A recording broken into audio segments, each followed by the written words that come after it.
पुण्यातलं जमीन खरेदी प्रकरण चांगलंच गाजतंय। ही जमीन महार वतनाची असल्याचं सांगितलं जात आहे। पण तुम्हाला माहितीये का, महार वतनाची जमीन म्हणजे नेमकं काय?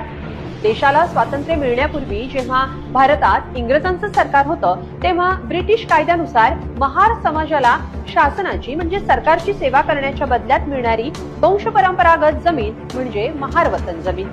राजाची किंवा सरकारची चाकरी करणाऱ्या व्यक्तींना किंवा जनतेची कामं करणाऱ्या व्यक्तींना पूर्वीच्या काळात राजांकडून किंवा ब्रिटिश सरकारकडून कसण्यासाठी जमीन दिली जायची। या जमिनीची मूळ किंमत न घेता बक्षीस म्हणून अशा जमिनी त्या व्यक्तींना दिल्या जायच्या।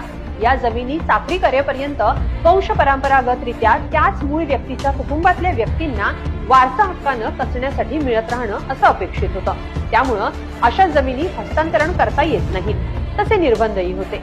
अशा जमिनींना वतन किंवा इनाम जमिनी म्हणूनही ओळखलं जायचं। पण स्वातंत्र्य मिळाल्यानंतर